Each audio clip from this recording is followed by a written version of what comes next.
Hi everyone, I'm Yu. Today we are going to talk about something almost everyone struggles with at some point. Why do we keep putting off the things we know we should do? We know we should study, but we watch YouTube instead. We know we should exercise, but we decide to start tomorrow. We know we should work on an important project, but somehow we end up scrolling through social media for hours. And at the end of the day, many people think, why am I so lazy? But psychology suggests that procrastination is not simply about laziness or weak willpower. In fact, the human brain itself is naturally designed in ways that make procrastination very easy. In this video, we'll explore why people procrastinate, how the brain and emotions are involved, and why some people procrastinate even more than others. First, let's talk about one of the most important ideas. Humans naturally prefer immediate rewards. For example, studying for an exam may be important for your future, but the reward is far away. You don't instantly feel pleasure from studying. Meanwhile, things like YouTube, games, and social media provide immediate stimulation and instant dopamine, and the human brain is extremely sensitive to immediate rewards. Why? Because for most of human history, survival depended more on short-term benefits than long-term planning. Our brains evolved to prioritize what feels rewarding right now. That's why even when you know studying is important, your hand still reaches for your phone. This is not simply a personality flaw. To some extent, it is part of human nature itself. But here's something interesting. People do not procrastinate only because tasks are boring.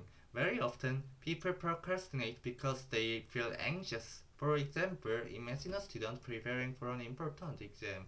The more important the exam feels, the greater the fear becomes. What if I fail? What if I'm not good enough?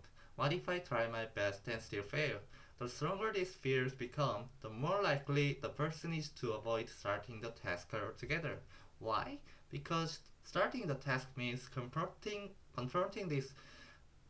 those uncomfortable emotions, so the brain looks for escape. It turns toward easier and emotionally safer activities instead, watching videos, cleaning the room suddenly, doing unimportant tasks. In many cases, procrastination is less about laziness and more about avoiding emotional discomfort. Another surprising fact is that perfectionists often procrastinate a lot. At first, that sounds strange. You might expect perfectionists to be extremely productive, but perfectionism can actually make starting much harder. Perfectionists often think things like, I need the perfect plan before I begin. I should start when I'm fully ready. This time I have to do it perfectly. But in reality, perfect conditions almost never exist. So instead of starting imperfectly, they delay the task entirely.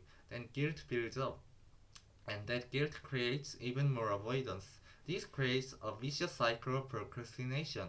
There's also another psychological conflict happening, the conflict between your present self and your future self. People tend to overestimate their future selves. For example, today you might say, I'll rest today and work really hard tomorrow. But tomorrow arrives and your future self becomes your current self, and once again you postpone the task. Psychologists explain that humans are naturally overly optimistic about the future. We imagine that our future selves will suddenly become more disciplined, more motivated, and more organized. But human nature usually doesn't change overnight. Then why do people suddenly become productive right before deadlines? This also has a psychological explanation. When a deadline gets close, the problem becomes immediate. Earlier, we talked about how the brain responds more strongly to immediate threats and rewards.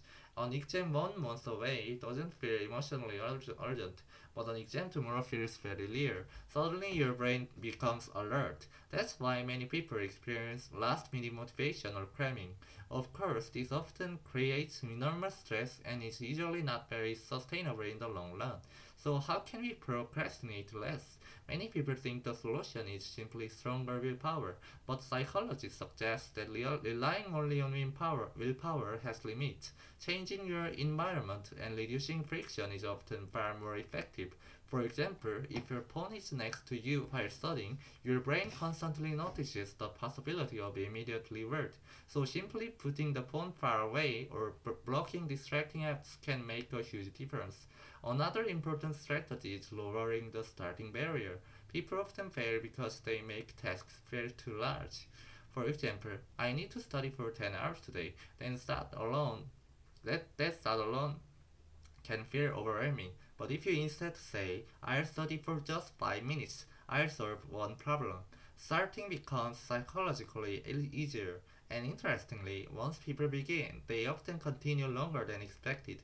Psychologists emphasize that beginning is one of the hardest parts. Before starting, the brain exaggerates discomfort, but after starting, resistance often decreases significantly. And finally, there's one important thing to remember. If you procrastinate, you do not need to hate yourself for it.